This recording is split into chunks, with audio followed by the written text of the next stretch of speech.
बच्चों, आज हम पढ़ेंगे चैप्टर 5 द्वितीय विभक्ति कर्म कारक। इससे पहले हम लोग प्रथमा विभक्ति कर्ता कारक पढ़ चुके हैं। तो कर्ता कारक का चिन्ह क्या होता है? ने। कर्म कारक का चिन्ह क्या हो गया? को। वाक्य में क्रिया का फल जिस पर पड़ता है वह कर्म कारक कहलाता है। कर्म कारक में द्वितीय विभक्ति होती है। जैसे राम मीनम आन्यति, राम मछली को लाता है। इस वाक्य में आन्यति क्रिया का फल मीन पर पड़ता है, इसलिए वह कर्म है और उसमें द्वितीय विभक्ति का प्रयोग हुआ है। जब भी हमारे सेंटेंस में को लगा रहेगा तो वहाँ द्वितीय विभक्ति का प्रयोग किया जाएगा। जैसे राम मीनम आन्यति, तो यहाँ हिंदी इसका क्या हो जाएगा? राम मछली को लाता है। तो जब संस्कृत का सेंटेंस होगा जिसमें द्वितीय विभक्ति लगा रहेगा तो वहाँ पर हमको को लगाना होगा। जैसे मीनम हो गया तो मछली को। श्यामा मीनो पश्यति, श्याम दो मछलियों को देखता है। मीनो का क्या हो गया? द्विवचन हो गया। धीवरा मीनान वहति, धीवरा मतलब मछुआरा, वहति मतलब ढोना। मछुआरा मछलियों को ढोता है। अब यहाँ पर देखिए द्वितीय विभक्ति में एक वचन में क्या हो गया? मीनम, द्विवचन में हो गया मीनो, बहुवचन में हो गया मीनान।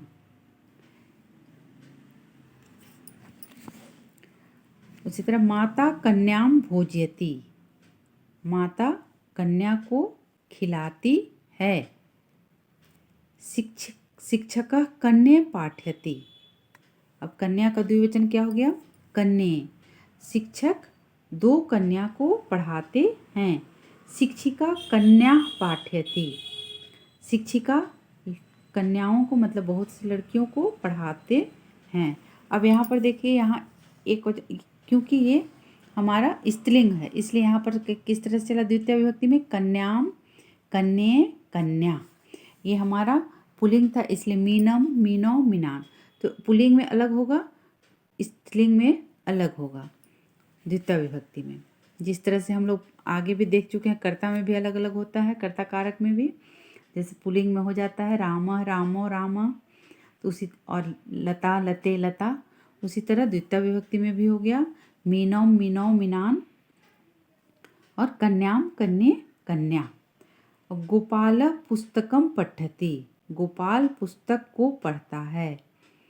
सीता पुस्तके आन्यति, सीता दो पुस्तक लाती है।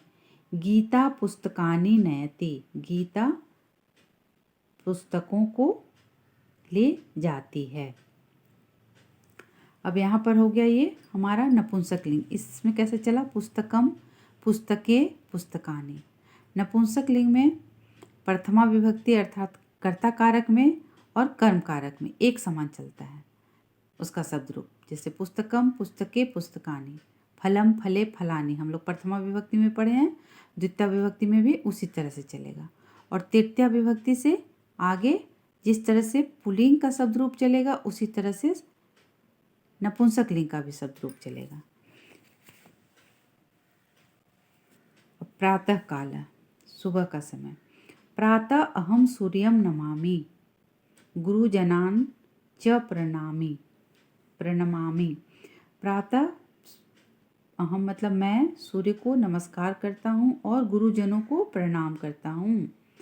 मम पितामह पुष्पवाटिकाम गच्छति, मेरे दादाजी बगीचा जाते हैं। पुष्पानि च आन्यति, और फूलों को लाते हैं।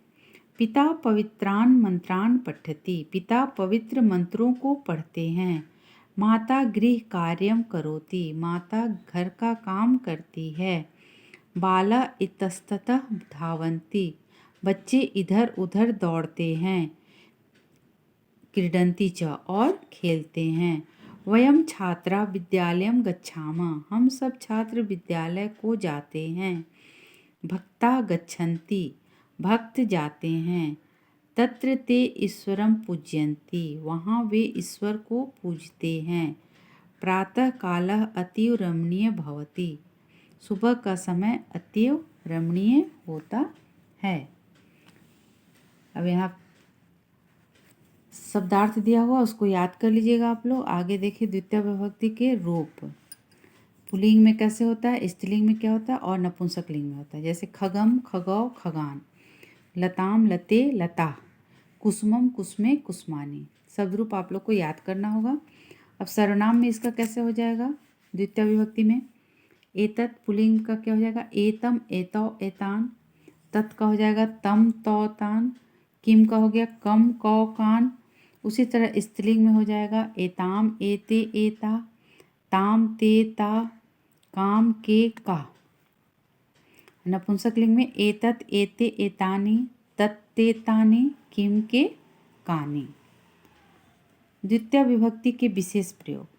द्वितीय विभक्ति का विशेष प्रयोग कहाँ पर होता है। क्रिया की विशेषता बतलाने वाले शब्द को क्रिया विशेषण कहते हैं।